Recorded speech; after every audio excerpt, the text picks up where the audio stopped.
everyone. Oh my goodness. Good morning, good afternoon, whatever it is for you. I hope you're having a fantastic day. My name is Zach Schomler. This is my show, Strong Opinion Sports. Thank you so much. I really appreciate it. Today is Friday, October 12th, and we made it. It's Friday. We made it to the weekend. I'm so grateful. I'm actually having a great day. It's been a good week. Not too much school. It's been a lighter week, a workload of school this week, and I've been able to breathe. It's been awesome. I really hope you're doing well. I want to start with this. A new story came to my attention today, and it was a topic of debate in one of my classes, actually. We were like, is this going to happen? What do you think? I have a strong opinion on it. I want to say this. So, rumors have begun to circulate that the Jacksonville Jaguars may move to London. It's going to happen. I want to say this right now. Let me be clear. The Jacksonville Jaguars will move to London. My opinion. It's very simple. For one reason. Money. A report came from a former Jacksonville Jaguars employee that Shahid Khan, the Jaguars owner, plans to move the team to London. And it's also worth noting he's trying to buy, and I think he actually might have just recently bought Wembley Stadium, a stadium in London in the area. And I want to say, by the way, I love Shahid Khan. He's one of my favorite owners in the NFL. He does something I think is really important. One, he seems like a cool guy, a guy I'd like to hang out with. But he also does a good job delegating football to football people. He stays away. He says, you guys are smart about football. You make football decisions. And he just seems like he's a football fan that wants the Jaguars to do well. Now, here's why London will happen. First of all, Jacksonville does not care about the Jaguars, at least not as much as London would. Think about this for a second. If the Jacksonville Jaguars moved to London, they would have complete domination over that market. They would have a monopoly of football. If you want to watch football in England, the only place to go is to watch the Jacksonville Jaguars, the London Jaguars. Think about it. That's what would happen. Total ownership of that market. Television, they'd be the only game locally on TV. They would have merchandise in the area. They would dominate that. Again, if you want to watch football in London, the only place is to watch the Jaguars. And London is a city they have 13.6 million people in that area. In comparison, Jacksonville has 800,000 as of 2016. Let's think about it. They would own the area. For the first time ever, because how much football is in Florida? How much football is in Florida? You got Florida State, University of Florida, Central Florida, Florida Atlantic, Tampa Bay, you got Miami. There's tons of competition. You go from Jacksonville to London where there's no competition, you're going to dominate. It's simple economics. But here's another thing. I do think that having a team in London would be incredibly messy. I don't know how that would work. You got to figure out international pay. Good luck getting free agents. I don't know who wants to leave like a college football player from LSU. You think he wants to go play in London? No, heck no. And long flights is going to be a problem. But here's the thing. There's too much money to be made for the Jaguars to leave this on the table. The Jaguars are going to move to London. It makes too much sense financially. And I think the NFL would be on board with this. They want to expand internationally. The NFL, Roger Goodell, he's all for it. They play games in London right now because they are trying to make the NFL an international brand. I'm not sure I'm on board with that. Actually, legitimately, like I saw a lot of comments on Instagram that were like, "This wouldn't happen." It's an American sport. And I don't know that I'm a nationalist that way, but I do think that are we going to see teams in Australia, Japan? What's next? China? I don't know. And I don't know that I want a team in Mexico City. Nothing wrong with Mexico City. It's just this is an American sport.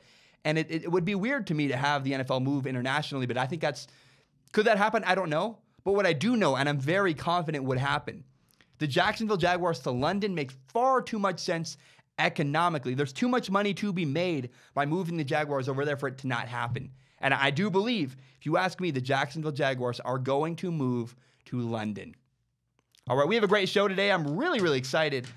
We have two really fun quarterback lists I'm going to do. I'm going to do my Snake Charmer games. I'm going to tell you the most fascinating games of the weekend. There's always two every week. I'm going to predict games at the end of the show with the Pick Six segment. I'm going to tell you why the Giants need to start Eli Manning for their entire year. We watched the Giants lose last night on Thursday Night Football, and regardless of that, I do believe that Eli Manning should be the Giants quarterback all year. We're going to talk about Jimmy Butler. There's a couple other topics. We're going to talk about Khalil Tate, the Arizona quarterback. I'm watching. It's on the TV right now. Arizona is getting murdered by Utah. It's ugly. And we will discuss Khalil Tate. We will discuss Arizona football down the road.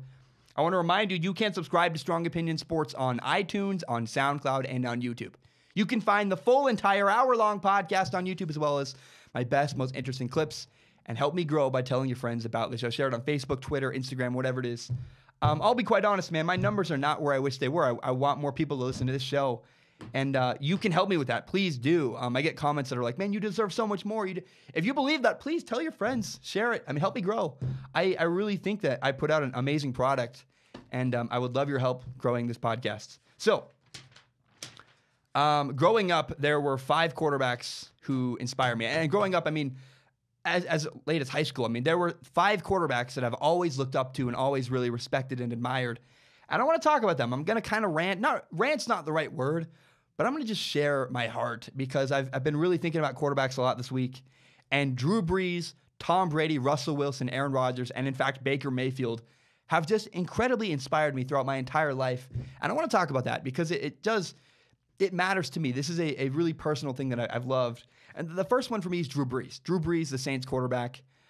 He's always been a short quarterback, and I was a short quarterback. I'm 5'11", maybe on my best day. And I remember I met with Trent Dilfer once, actually. I played on the same field as Trent Dilfer, and he said, look, man, you're just not what we're looking for. It was an Elite 11 tryout, and he said, you're just too small. You're not what we're looking for. I moved in high school because my coach said I was too small to play for him. I moved to another school, and I dominated there. I set a bunch of records, and I still wasn't recruited at all. It was painful, and I remember when Drew Brees was a member of the Chargers, and it just seemed like the Chargers didn't want him.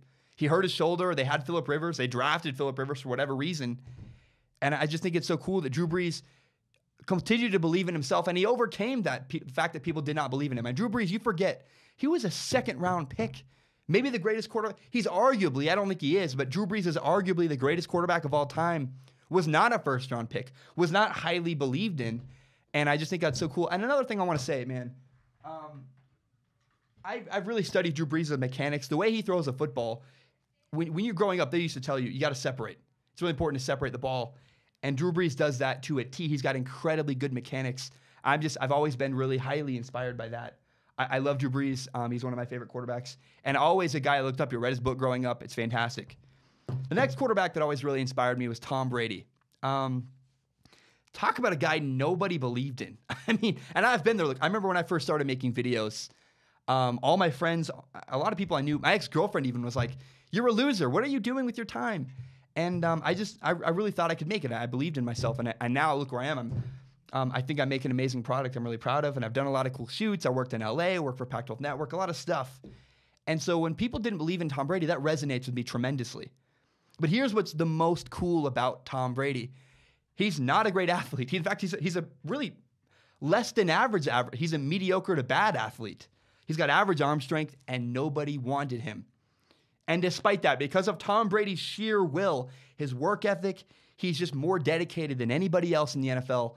Tom Brady's made himself probably the greatest quarterback of all time and done far more than anybody could have believed because of his will, his sheer will and his work ethic, his dedication to his craft. I mean, other people had way more advantages than Drew Brees. In fact, you could even compare Drew Brees to Drew Bledsoe, the guy he beat out. Drew Bledsoe dominated at Washington State. I think he was a number 1 overall pick. This is a guy that everyone wanted to succeed. Nobody believed in Tom Brady. No one wanted Tom Brady to succeed. And despite that, he made it happen. I think that's so cool. Another thing I love about Tom Brady, every single offseason he improves. If you watch the way he throws his first year in the NFL to now, he's got a different throwing motion, different style, better footwork. Everything has changed about Tom Brady, and it's so cool to watch how he's developed his game. No matter what field you're in, whether you're a salesman, you're a podcaster like me, no matter who you are, what you do, that dedication to always getting better, to never settling with the way you are, and always tweaking what you do is so cool. I mean, think about it. If you're a salesman, you always want to be adapting your techniques. How can I get better at this? How can I improve? I know a guy that listens to this show. He's a custodian at a college. Even that, you can find a way to improve what you do, make it more efficient, make it better, save better time. There's always ways you can improve your life and do better.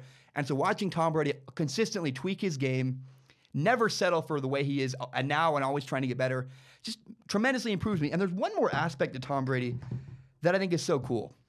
It's a story that this storyline I read today is why I was actually inspired to make this topic. Josh Gordon apparently is really benefiting from Tom Brady. Tom Brady's taking him under his wing.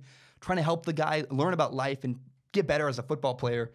That is so cool. I just think that's another aspect that we can learn from Tom Brady is Tom Brady elevates his teammates. He's a great guy. He cares about football, and he cares about people, and I just think that is an underrated quality. Quarterbacks are not just the guy who throws a football. They're a leader on the field. They're a leader off the field. And Tom Brady, I can't think of a guy who is a better leader by example, leader with what he does, and he's not afraid to speak up and say his mind when it's time, and I think that is so incredibly important.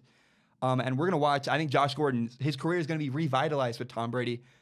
And a lot of that is because of Tom Brady's leadership on and off the field. Another quarterback that tremendously has inspired me growing up, Aaron Rodgers. It's funny to me, Aaron Rodgers is probably the most talented quarterback of all time. And despite that Aaron Rodgers throws a ball literally better than anybody, he did not have a scholarship out of high school. Graduates high school, doesn't have a scholarship, had to go to Butte College in Chico, California. And I'm just saying, I know this stuff. I'm weird. I'm a nerd. I grew up loving Tom Brady, loving Aaron Rodgers, loving Drew Brees. I know a story about Aaron Rodgers. When Jeff Tedford, the coach at Cal, recruited Aaron Rodgers out of Butte College, he was not even looking for Aaron Rodgers. Jeff Tedford, the Cal coach, was recruiting some wide receiver, and he saw Aaron Rodgers throw a slant for a touchdown and went, who is that guy? That guy throws the ball differently. That's so cool to me. Aaron Rodgers got noticed. And the fact that if Aaron Rodgers can go unnoticed for years and not get a scholarship out of high school, what does that say? A, I think college recruiting somewhat flawed. But B, don't give up. Keep fighting for what you have. You know, I even today I used this. I got a ticket a couple weeks ago.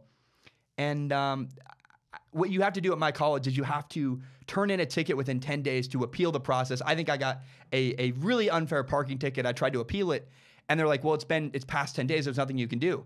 And I was like, I don't like that. I don't agree with that. You know, I think I was unfairly given a ticket. So I went back the next day. I talked to a different employee. A different lady was at the desk. She said, no, you know, it's not going to work out. Do it online. You got to pay the ticket. And I said, I'm still not going to take no for an answer. I went back 7 times, and every time I went back, I talked to a different person. They kind of shuffled me around, and eventually they're like, fine, you can have a late approval or late appeal. You can appeal your ticket. I might still have to pay that ticket, but I fought for everything. I did not take no for an answer. And when I struggled, when things didn't go my way, I said, no, I'm going to do what I think the quarterbacks I've always believed in my whole life, Aaron Rodgers, Russell Wilson, what would they do? And so I really am incredibly impressed by guys like Aaron Rodgers who were told no and didn't give up on their career, didn't give up on their dream. Another thing that is so cool about Aaron Rodgers, and that's incredibly important to his story, Aaron Rodgers was drafted by the Green Bay Packers, who had Brett Favre. Brett Favre is arguably one of the greatest quarterbacks ever. He's not the GOAT, not close, but he is incredible. And the fact that Aaron Rodgers has probably surpassed him is unbelievable. You know, my favorite radio broadcaster is Colin Cowherd. I think he's fantastic. He's the Michael Jordan of broadcasting. If Colin Cowherd retired and they said, Zach, you're going to take over the herd, man, I don't know. How do you improve? How do you do better than Colin Cowherd? That's what Aaron Rodgers did. He took over for one of the best ever and said, no, I'm gonna one up him. You know how hard that is? How inspiring and cool that is to me? Like, I just think that's awesome. How many people are like, yeah, I can do better than that guy, a guy who's a Hall of Famer? That's so cool and impressive to me. My fourth quarterback that's always inspired me is Russell Wilson. I remember in high school, my coach actually called me Russell Wilson because I transferred in high school. I had a coach who said, you're too small, it's not going to work out.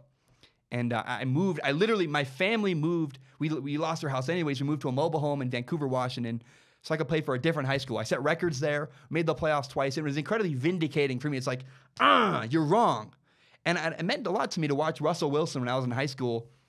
He played for North Carolina State.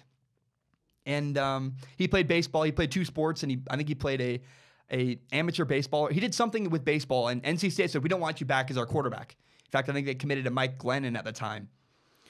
And so Russell Wilson was a graduated student. He was a graduate transfer, went to Wisconsin. He's one of the first graduate transfers, I think, ever. And within 2 weeks on location in Wisconsin, Russell Wilson became a captain at Wisconsin. It's so cool. He not only became a captain with his leadership, with who he is, he made it work. He got Wisconsin to the Rose Bowl. They did lose to Oregon, but man, I've always loved Russell Wilson. There's another thing to Russell Wilson that I like. Russell Wilson is annoyingly positive. And I have hated that for a long time about Russell Wilson. It felt fake to me. I didn't like it. And recently in my personal life, I've realized, life often sucks. Life is so annoying and it's frustrating, and you always hit roadblocks and obstacles, and you have to be positive no matter who you are. And so my perspective on Russell Wilson's positivity, even if it's fake at times, mine is fake sometimes. I'm having to tell myself, you got to be positive. And so I actually have shifted from hating Russell Wilson's positivity to respecting it and admiring it. I find it really cool. Now, the final quarterback for me is Baker Mayfield. People think often I don't like Baker Mayfield. I said I would rather have Sam Darnold, but don't get me wrong. I have loved Baker Mayfield my entire life. Not my entire life, as long as I've known about Baker Mayfield. For me growing up, I always wanted to go to Texas Tech. I remember watching Mike Leach as a kid. I was like, that offense is unbelievable. I want to play there. I think it's so cool. And he actually did what I wanted to do. Baker Mayfield lived my dream. He walked on. He made it happen. He had no scholarships out of high school and said, regardless, I'm going to go out and make it happen. And he did. You know, for me, when I didn't get a scholarship offer out of high school, I gave up on my dreams. You know, Trent Dilfer said, you're not good enough for Elite 11. That really discouraged me. And I said, well, you know, it's not working out for me. And I went to a Division III school and was like, that's what I want. I eventually left. And my brother died, and it was a mess. So when I saw Baker Mayfield walk on and dominated Texas Tech, and then leave and walk on to Oklahoma, I just saw that. I saw that and was like, man, that is incredibly inspiring. But not only is Baker Mayfield's story really inspiring, it's also the way he carries himself. He doesn't care what people think, and not in a bad way, because you can do that. There's two ways to do that. I could make a really terrible podcast and say, I don't care what anybody thinks. I can make complete crap. I can make complete crap. I don't really care what anybody thinks. Or I could make something I'm really proud of that even if people don't like, I say, I'm proud of this. I believe in myself. I don't care what you think if you don't like me. That's Baker Mayfield. He does not care if you don't believe in him. He does not care if you think he's undraftable, too small, not a good enough arm. Doesn't care. He believes in himself, has his inner confidence, and I just think that's so cool. You got to recognize that about Baker Mayfield. It is his coolest feature that he does not care what anybody thinks. I love that. So, man, you look at this group of quarterbacks, Russell Wilson, Tom Brady, Aaron Rodgers, Drew Brees, and Baker Mayfield. They have struggled tremendously. And I think struggling is really, really important. It's good for you in life. Struggling is not a bad thing. If you're struggling out there, your girlfriend breaks up with you, you lose your job, these are all teachable moments you can learn from it. And guys like these 5 quarterbacks learn from their rejections, learn from their bad moments, times life didn't go their way. I can imagine Tom Brady's picked in the 6th round. You think he's like, this is awesome, I love this. No, but he didn't let it discourage him and stop him. And so I just think that's so incredibly cool. These guys, these 5 quarterbacks have been incredibly hungry. They never settled. They kept going. And I just find that incredibly inspiring. We can all learn from these 5 quarterbacks and try to follow suit. No matter what field you're in, sales, podcasting, you actually are a football player. Doesn't matter what you do with your life, you can learn from these 5 quarterbacks and try to emulate the way they are successful. I find it incredibly inspiring. And that was on my heart today. I wanted to share that because every week I do, this news story and that news story, I share my opinion. And this is one that's been on my heart tremendously. And so I want to talk about it. These 5 quarterbacks have always inspired me my whole life. And I wanted to share that. There are 2 really fascinating games this week in the NFL. Remember, my fascinating games, they're games of storylines. They're not necessarily the best matchup, the closest game, but they're games with a bunch of storylines I'm really fascinated with. I call them snake charmer games. Where you're watching the TV, your eyes are glued. You can't take them off. The snake charmer's charming you. You can't take your eyes off the game. The first game of the list this weekend is the Chiefs and the Patriots in New England. I am so excited to watch this game. It's not only is it Patrick Mahomes versus Tom Brady. The matchup I'm excited to watch is Bill Belichick versus Patrick Mahomes. That is what I want to see. Because Bill takes away whatever a team does best on offense. Bill Belichick has a way of taking that away from them, not allowing to do what they do best. I think that the Patriots are going to take away Travis Kelce, the Chiefs tight end. We saw, I think it was 2 weeks ago. It's 2 weeks ago now. Monday Night Football, the Broncos versus the Chiefs. In the first half of that game, the Broncos all but eliminated Travis Kelce from the Chiefs offense. They did a great job. I do believe that the New England Patriots are going to emulate what the Broncos did and take away Travis Kelce, maybe for the whole game this time. That's the matchup I want to see, is Bill Belichick's mind up top against Patrick Mahomes and Andy Reid's play calling. It's going to be incredibly fun. I think this is going to be a high-scoring game. My guess is, the Chiefs' defense is not very good, and I do believe that Tom Brady's likely going to shred their defense, going to have a lot of yards, a lot of points. I have no idea how the Chiefs and the Patriots game is going to end, but it's worth noting that Bill Belichick does really well against young quarterbacks. Young quarterbacks do not go into New England and win games. It's very, very rare. We saw for the first time in a long time, Deshaun Watson had tremendous success last year against the Patriots. But I do also note that Patrick Mahomes is not your typical rookie quarterback. He's not second-year quarterback, but he's not your typical young buck, up-and-coming quarterback. Patrick Mahomes is different. He's slightly ahead of most. And so I don't know what's going to happen. This will be the Sunday night football game on Sunday. Can't wait to watch. Don't know what's going to happen. On primetime, everyone's going to watch, and it's going to be a wonderful, wonderful football game. I cannot wait to watch. My second most fascinating game of the week this week is actually the Jaguars and the Cowboys in Arlington, Texas, really in Dallas. Here's the thing. These are two very marginal quarterbacks. Blake Bortles and Dak Prescott, I think below average, actually. And the Jaguars have a great defense. The Cowboys they're not a bad defense. They're also a pretty solid defense. My guess is that Blake Bortles is going to have a great game this week. I don't know what to expect, but he had better have a great game. The Jaguars are not... I don't see Dak Prescott having a lot of success this week against the Jaguars defense. If he did, I'd be shocked. And that's why I'm fascinated to watch. How does Blake Bortles play, who in my opinion should be on the hot seat? How does Dak Prescott play against this great defense? Doesn't have any help. I don't know what's going to happen. I gave up on Blake Bortles last week. I said, I'm done. I don't believe in him. I'm out on him. And if he lost to the Cowboys, if Blake Bortles and the Jacksonville Jaguars lost to the Dallas Cowboys, that can't happen. You can't allow that to happen. So I'm really curious and excited to see what happens. If Blake Bortles plays really badly, loses to the Cowboys, I jump ship on Blake Bortles. Maybe Jaguars fans will finally also start to agree with me and say, yeah, you're right. We cannot commit any more years of our franchise. We can't commit a great franchise to Blake Bortles. Blake Bortles is holding the Jaguars back. I think it could be very apparent if the Cowboys do, in fact, beat the Jaguars this week. It's very interesting to me. I want to watch the Jaguars and the Cowboys. Can't wait to watch. Okay. I'm going to drink some water first, actually. Man, life's going well. There's a lot of... There's some cool stuff coming from me personally that I can't tell you guys. But there's something personal for me I'm really excited about. I'm going to share eventually. I know that I often talk really big, and it's time for me to follow through. I can't wait to share. That's all I'm going to say. I remember, so growing up, Batman was my favorite superhero growing up. I loved Batman. I thought he was fantastic. I also loved the Justice League. The animated Justice League series was a staple of mine. It was my favorite animated series when I was a kid. And so when it was announced that DC was releasing a Justice League movie, I was so excited. I was like, oh, this is going to be great. Batman, Henry Cavill as Superman, made by Zack Snyder. This could not go wrong at all. And then the movie was abysmal. The Justice League movie was awful. I wish I could have written it. I hated the script. It drove me nuts. I was like, oh, guys, you could have done so much if you'd done this and this and this. It could have been so much better, and it wasn't. It was trash. It was an enjoyable, I guess, movie, but it really, in the end, was incredibly disappointing for me. The big thing I want you to take away from that is that Justice League was incredibly disappointing. I've seen a very similar storyline with the Arizona football team. A commenter DM'd me yesterday on Instagram, actually. That's where most people interface with me. If you want to Instagram, follow me on Instagram. It's @ZachSchaumler.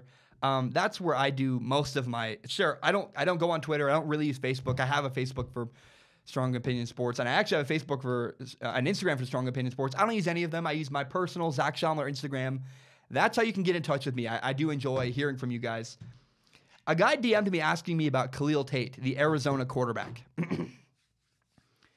And so if you ask me, I want to share my thoughts on that whole situation. Khalil Tate has been incredibly disappointing. Before the season, Khalil Tate was a Heisman candidate. And it's been really sad. It's been awful. I'm watching right now. Arizona right now is 3-3. They're likely to be 3-4. They're down 35-10 to Utah. It's late on Friday night, late in the fourth quarter. It's awful. It's sad. I don't know. They have a new head coach, Kevin Sumlin, who I always believed in at Texas A&M. But the truth is that Khalil Tate's been incredibly underwhelming. It's been one of the most sad stories in all of college football to me. Right now, he has a 54% completion percentage, 11 touchdown passes, 4 interceptions. It's worth noting Khalil Tate is on track to have more touchdown passes than he did last year. Last year, he had 14 touchdown passes. He has 11 right now through 6 games. But here's the killer, man. Khalil Tate had he sprained his ankle against Houston early in the season. And he had 12 rushing touchdowns last year. Right now in 6 games, he only has 2. And that's not enough. It's not good. And what we're learning from Khalil Tate is he's not good enough in the pocket to win with just his arm. He needs his legs to win and have a lot of success. He's not an awful quarterback, and he's not been playing incredibly awful, but the first 2 games were the biggest shock to me for Arizona. Arizona lost 28-23 to BYU, and then they got smacked. They got annihilated 45-18 to Houston. And that was one that I was like, I'm watching right now. Arizona's getting in a fight with Utah. I was shocked. I was like, man, you lost 45-18 to Houston, a Pac-12 school. That can't really happen. It was bad. A bad look. And so I think we should go through the stats, what happened. Against BYU, Khalil Tate was 17 for 34 passing and 197 yards, 1 touchdown passing. But here's the concern. Before his ankle injury, before he sprained his ankle, Khalil Tate had 8 rushes against BYU and only 14 yards. What's happening? That's before the injury. That's not good. And then in that really ugly Houston game, Khalil Tate was 24 for 45 passing, did have 341 yards, but yards don't matter if you throw no touchdowns, 2 interceptions, and again, had 8 yards rushing on 7 attempts. That is not good. That's not acceptable. Again, he got hurt, but man, I don't know. It's not. I don't want to say not acceptable. It's just sad. Khalil Tate was likely to be we all thought, I did, the media thought, you probably, if you're an Arizona fan, you thought Khalil Tate, Arizona's quarterback, looked like a Heisman candidate, and he just has not delivered. He has not panned out that way. It's disappointing. It's sad. Yeah, and the reality, a lot of Arizona, it's not just the quarterback. It's not all the coach. Arizona simply is not that good at football right now. They're not playing good football. And it is Kevin Sumlin's first year, so I give him some slack. But still, 45-18, you lose to Houston? That's a bad look. That's ugly. That's shameful. You're 3-3. You lost to USC. You're about to be 3-4, losing to Utah. It's now 42-10, 41-10. They're going to kick the extra point, but that's not acceptable. It's bad. And you lost to a freshman quarterback at USC 24-20. That's a game Arizona could have won. And I kept waiting for Khalil Tate to take over the game, and he didn't. I just wanted to see Khalil Tate explode against USC. It didn't happen. And it was disappointing for me. And I guess I know that Khalil Tate is hurt. What we're learning, he needs his legs, and this has been a very disappointing year for Khalil Tate. Tonight against Utah, he was tackled in the backfield on a zone read. That doesn't happen for a guy like Khalil Tate. He's a special athlete. And the announcer said, he's like, Khalil Tate does not look like himself. In the first half alone, Arizona played 3 separate quarterbacks against Utah tonight.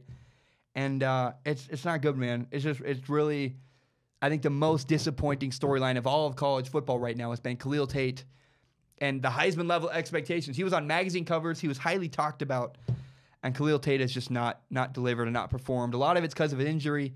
Some of it is he's been inaccurate. He's missed some throws. His offensive line hasn't been very good. And Arizona football as a whole, they're going to be 3-4 after tonight. Incredibly, incredibly disappointing. And not a story I'm angry about. You shouldn't be angry. That's not my opinion on this. My opinion is I'm sad. I'm sad Khalil Tate isn't panning out. I'm sad Khalil Tate isn't better because he seems like a good dude, and it's just not working out at Arizona right now. It's incredibly sad. All right, I'm going to take a short break. When I return, we're going to talk about – I'm going to do a quick, segment on Johnny Manziel. I did watch a little bit of Johnny Manziel's last performance in the CFL. It was interesting. We're going to talk about Jimmy Butler. We're going to talk about why Eli Manning should be the Giants quarterback for the rest of the year. We'll do pick 6, which is the 6 picks I'm going to make for the NFL this week. We're also going to talk about 5 stable quarterbacks, 5 quarterbacks that are good quarterbacks that despite the fact that they're stable, I would replace as soon as possible. That's going to be really fun. 5 quarterbacks in the NFL that I would not want to be my franchise quarterback, even though they're stable, even though they're solid. Remember, you can subscribe to Strong Opinion Sports on iTunes, on SoundCloud, and on YouTube. You can find the full entire hour-long podcast on YouTube, as well as my best most interesting clips. Help me grow by telling your friends about this show. Share it on Facebook, Twitter, Instagram, whatever it is. My name is Zach Schomler. I will be right back.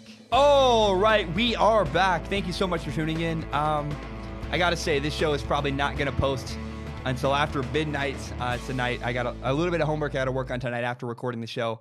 I want to talk about the Giants and their quarterback, Eli Manning. So last night on Thursday Night Football, the New York Giants lost to the Philadelphia Eagles 34-13, and the game was exactly what I thought it was going to look like.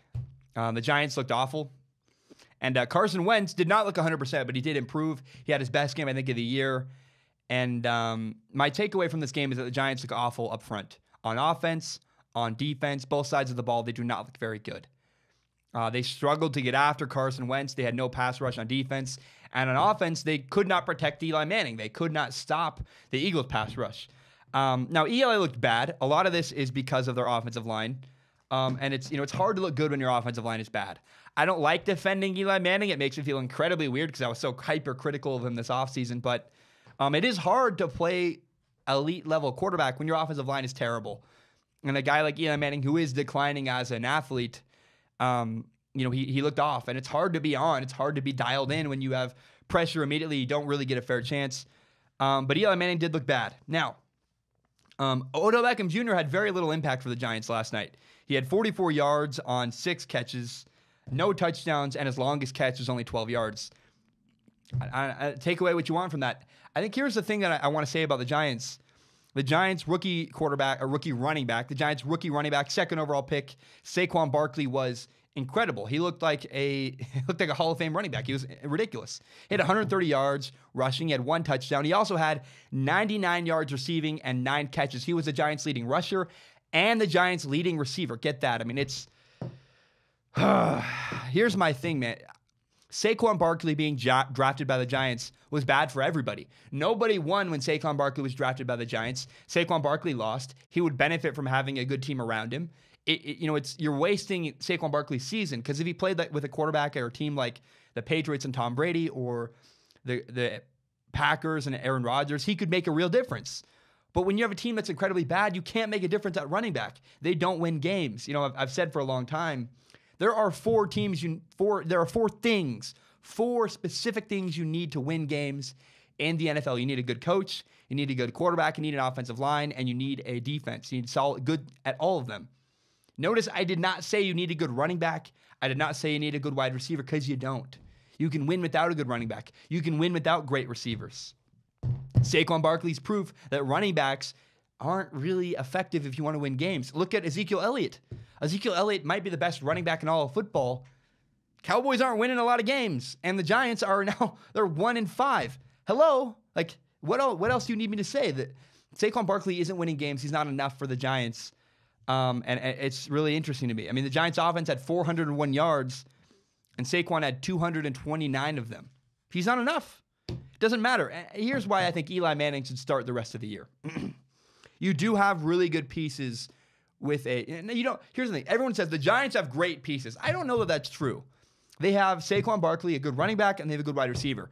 They don't really have anything else. They have a bad offensive line. They have they don't have creative play calling like you see in Kansas City or Chicago or LA or San Francisco. I like Pat Shurmur. Seems like a nice guy. His play calling is subpar. Guys are not wide open. It's not very creative from the Giants' play calling perspective. It's not great. So when you say the Giants have this great assets, I don't know if they do.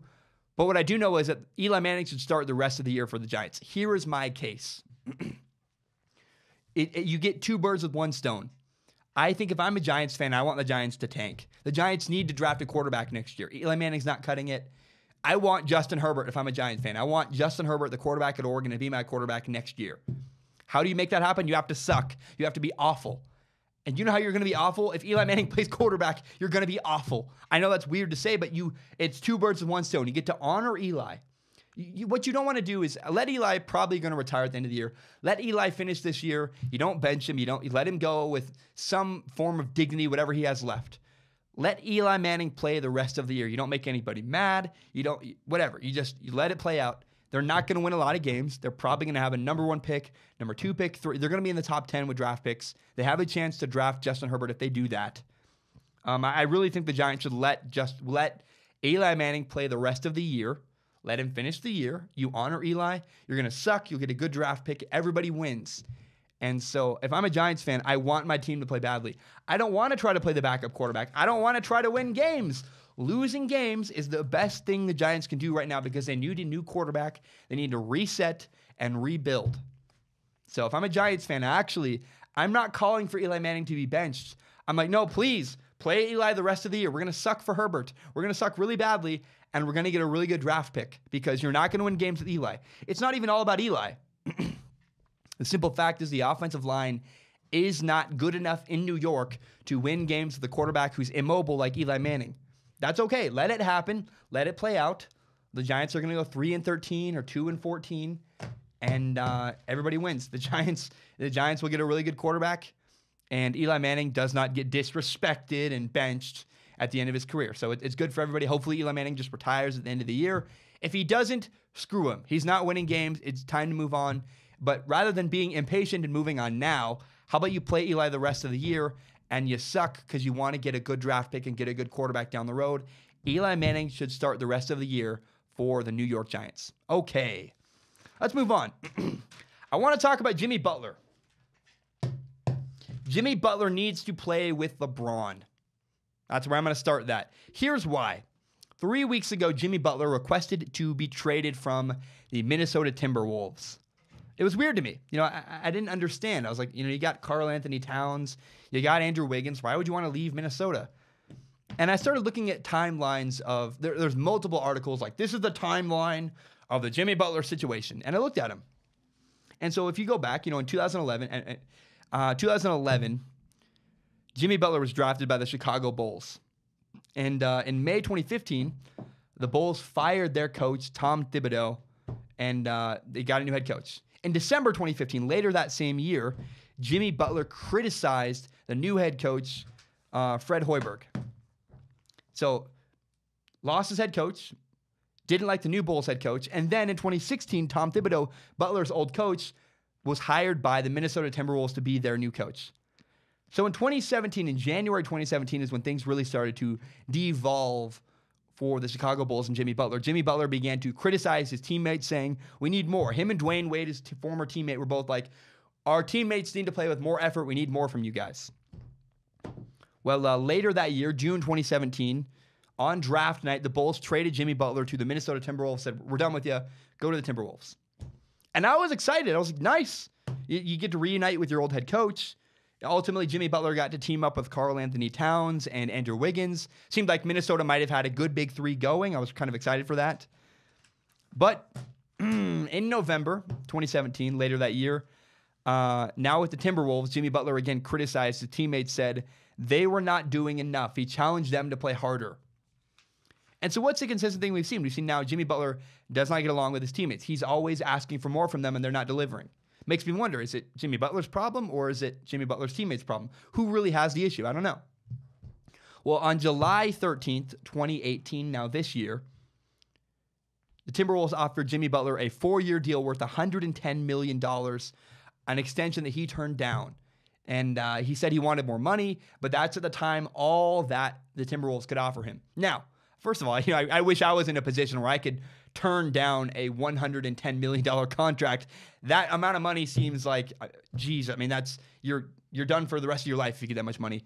But I mean, that's FU money. I could make my podcast and not worry about my bills. I would still do the show, but I'd be free to do whatever I wanted. I could go to college for free. I could go mess around and play football. I'd do whatever I wanted.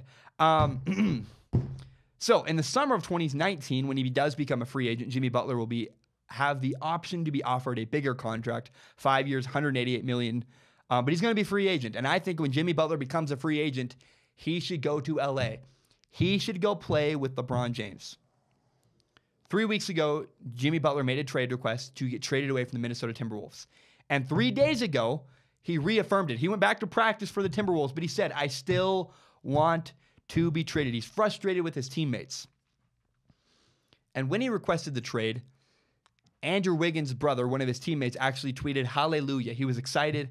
It sounds like the Timberwolves are tired of Jimmy Butler, and Jimmy Butler is tired of the Timberwolves. It's not a good dynamic. There's not a good relationship going on there in Minnesota.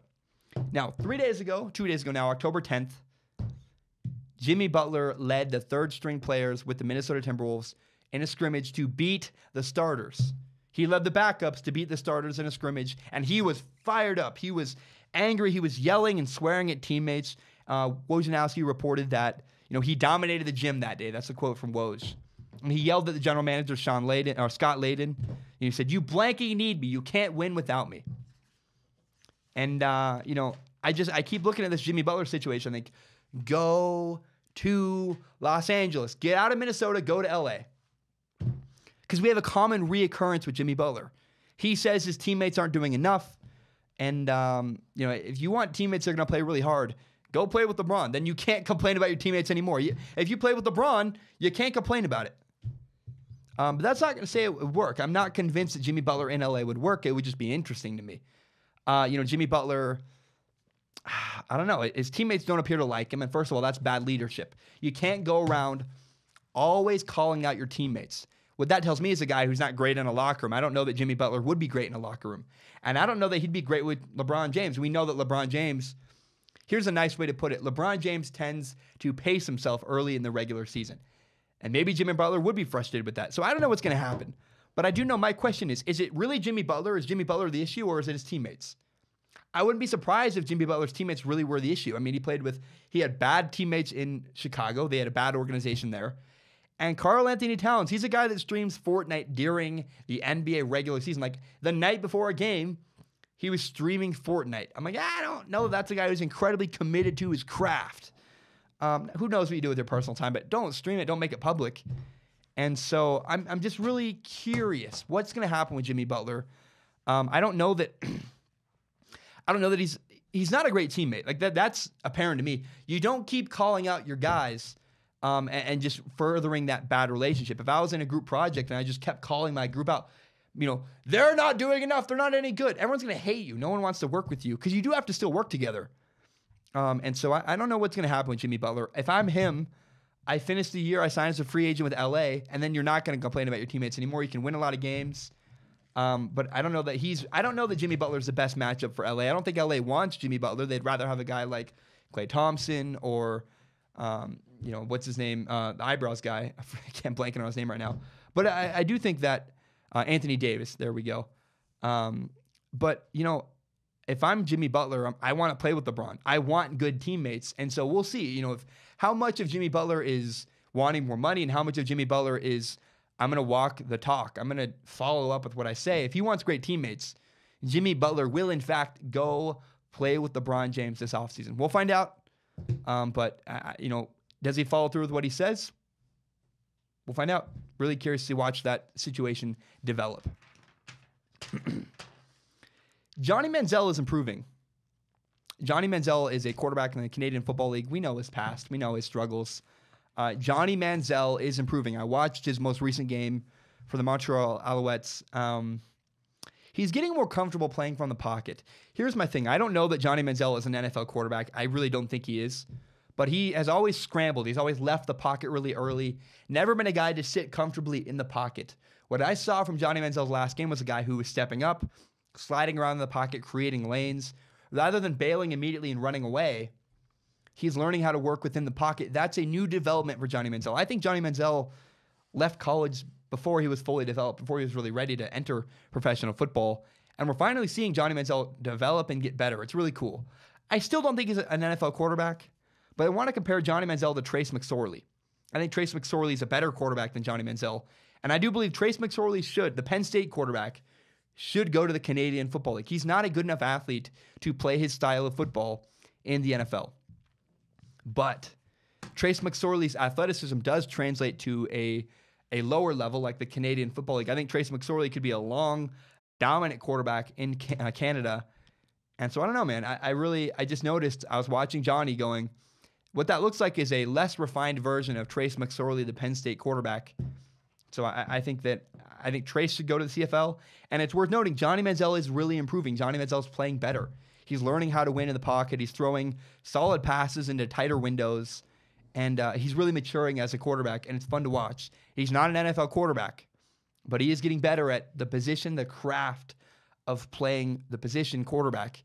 And so it's been fun to watch. It's been fun to watch Johnny Manziel completely evolve as a player. And I want to commend him.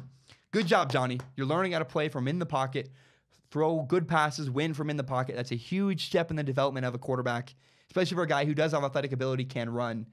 And I want to give props to Johnny Manziel. He is improving.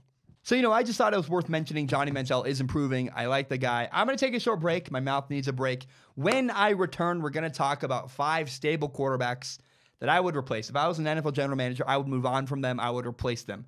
Then we're going to do pick 6. And after that, we're going to talk about 4 college football games that I'm really, really excited to watch. My name is Zach Schomler. I will be right back. All right, we are back. Remember, you can subscribe to Strong Opinion Sports on iTunes, on SoundCloud, and on YouTube. You can find the full entire hour-long podcast on YouTube and help me grow by telling your friends about this show. Share it on Facebook, Twitter, Instagram, whatever. Just help me grow by telling your friends about this show. All right. I wanted to talk about stable quarterbacks. There are 5 stable quarterbacks in the NFL that I would replace the minute I could. They're not bad quarterbacks, but they're not elite. They're never going to be elite. And if I was an NFL general manager, I would not replace them immediately, but I would always be actively looking for a solution and looking for a way to get rid of this guy we have and get a new young quarterback to build around. The number 1 quarterback on this list I want to talk about is Andy Dalton, the Bengals quarterback. He's hit his ceiling.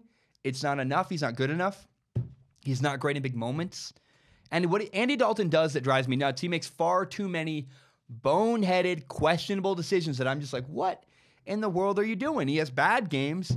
He's not dependable. I don't trust Andy Dalton. I would replace him when I could. He also plays in a northern division, has a weaker arm.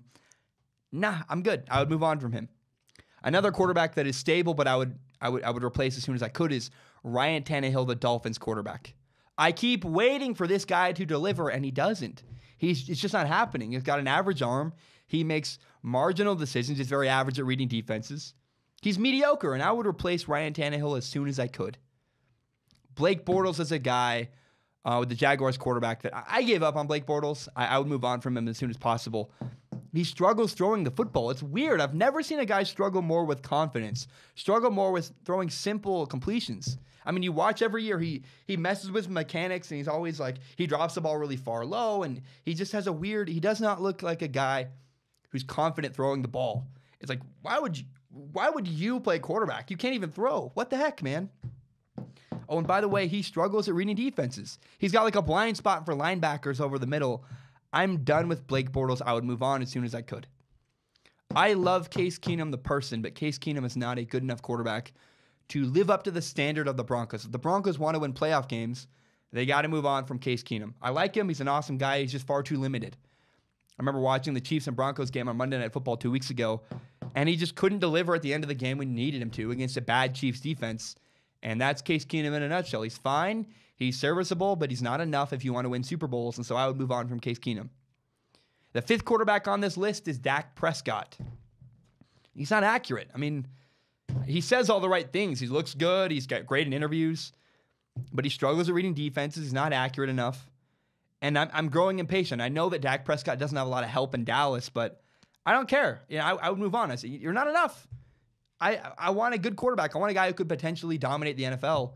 And if you don't have a guy who could potentially be Aaron Rodgers or, Drew Brees or Tom Brady, what are you doing? You're wasting. Like, you need one of those guys to win. And if you don't have one of those guys, and you don't have a guy who can eventually become one of those guys, you're just wasting everybody's time. I'd move on. I want one of those quarterbacks. So these 5 quarterbacks are guys that are not elite. They're never going to be elite. They're incredibly limited. They have limited ceilings. So if your team has one of those 5 quarterbacks, if you're the Bengals, the Dolphins, the Jaguars, the Broncos, or the Cowboys, you're rooting for your team to eventually move on and get a different quarterback. That's what I would do. They're not awful quarterbacks by any means. They're just not good enough to ever dominate the NFL. And again, I want a guy who's at Aaron Rodgers' level, is at Drew Brees' level, Tom Brady's level.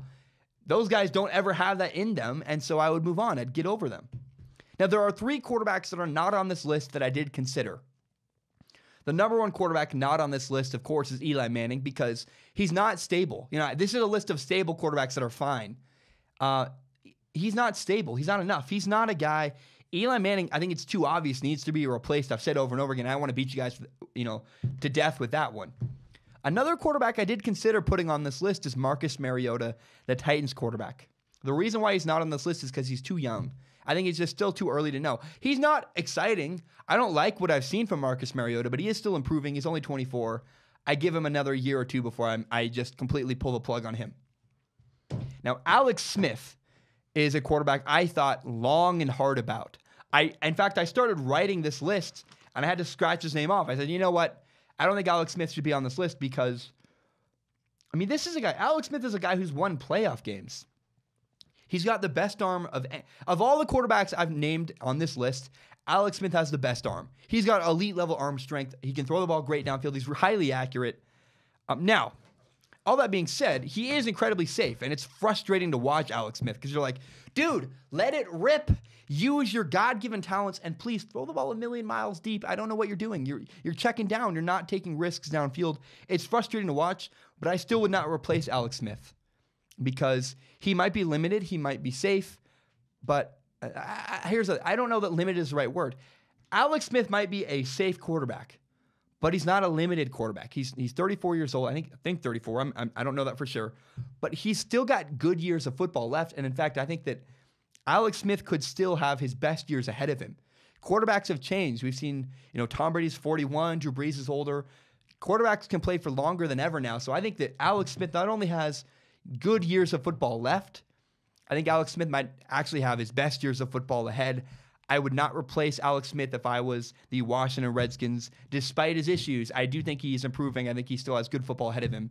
He's not limited the same way Dak Prescott, Andy Dalton, Blake Bortles. Who are the other guys I listed? Ryan Tannehill and Case Keenum. Those 5 guys. Again, Andy Dalton, Ryan Tannehill, Blake Bortles, Case Keenum, and Dak Prescott. They're not elite, and they don't have the potential to become elite.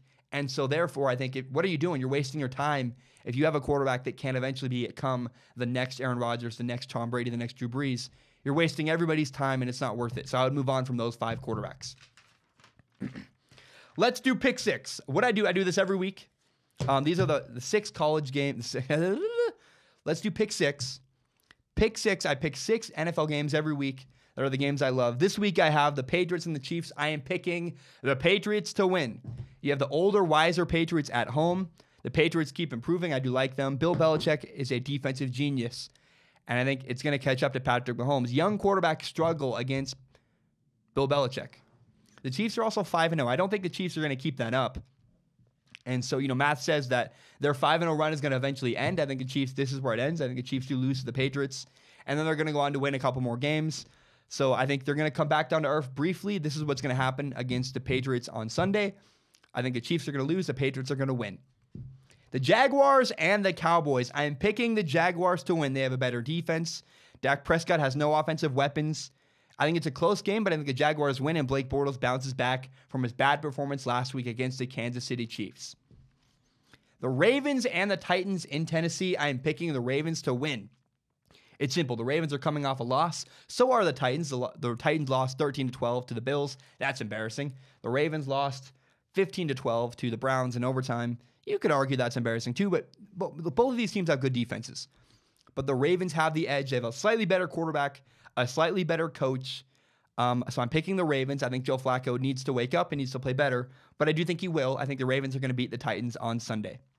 Now the Chargers and the Browns is incredibly interesting. They're playing in Cleveland. I'm actually picking the Browns. I'm also emotionally rooting for the Browns.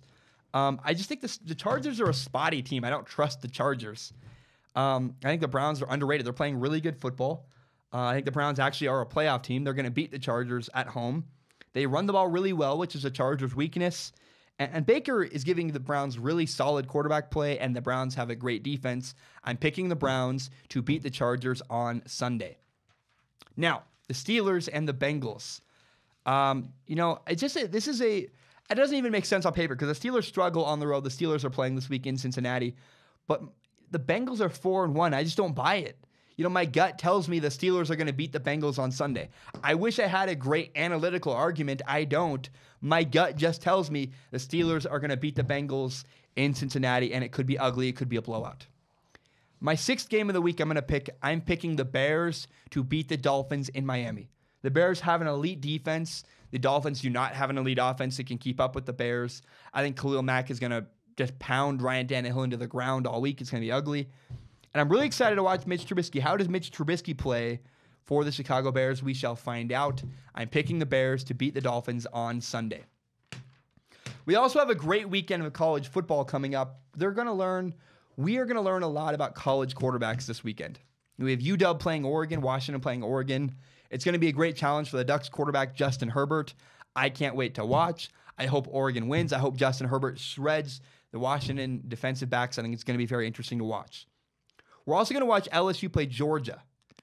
We're going to learn a lot about Georgia's quarterback, Jake Fromm. How does he play against LSU's defense? I'm excited to watch that. We're going to watch Colorado and USC in LA.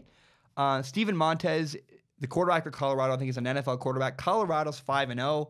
USC's 3-2. This would be a big statement for Colorado to go into USC, into the LA Coliseum, Memorial Coliseum, and beat the Trojans. That would be a huge win for Colorado. I expect Colorado to win this game. I think they're a better team. They don't have as good athletes, but they're a better team all around.